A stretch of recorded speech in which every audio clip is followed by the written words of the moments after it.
রেস্টুরেন্টের মতো সুস্বাদু ফ্রাইড রাইস।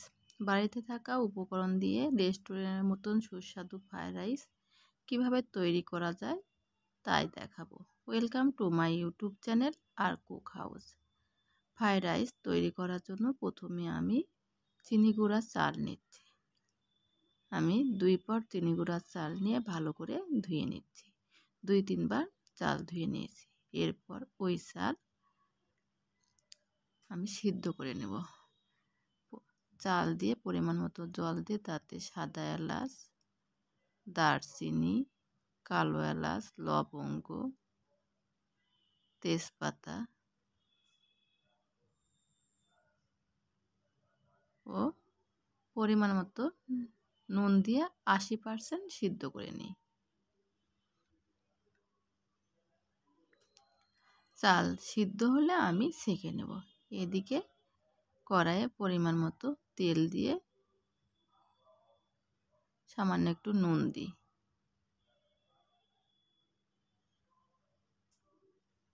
একটি ডিম ভেঙে ভালো করে ভেজে নিই। আমি ডিম গুঁড়ো গুঁড়ো করে ভেজে তুলে নেব। ডিম ভাজা হলে তুলে নিই। এখন ওই কড়াইয়ে আরও একটু তেল দিয়ে দারচিনি, সাদা এলাচ,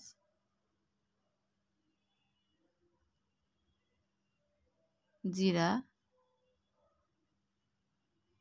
রসুন কুচি,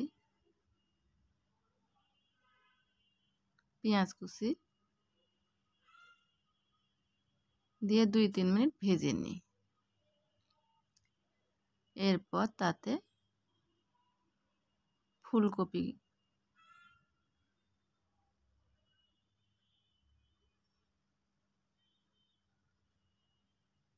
বরবটি,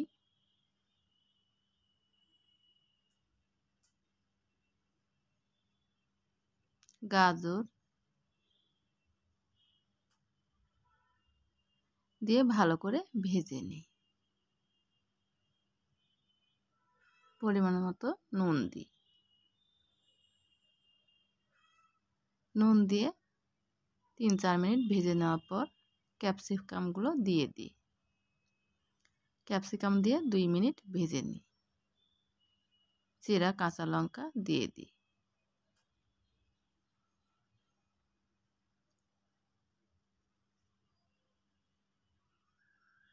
ঢাকনা দিয়ে ঢেকে 4-5 মিনিট রেখে দিই। 4-5 মিনিট পর পুনরায় ঢাকনা খুলে আবারও ভেজে নিই।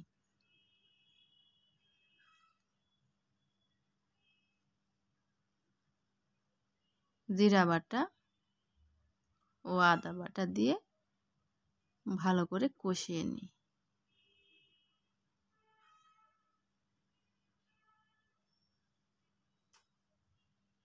আগে থেকে সিদ্ধ করে রাখা চাল দিয়ে ভালো করে মিশিয়ে নিই। আমি চাল 80% সিদ্ধ করে রেখেছিলাম। আমার চালের ভাত 80% হয়েছিল।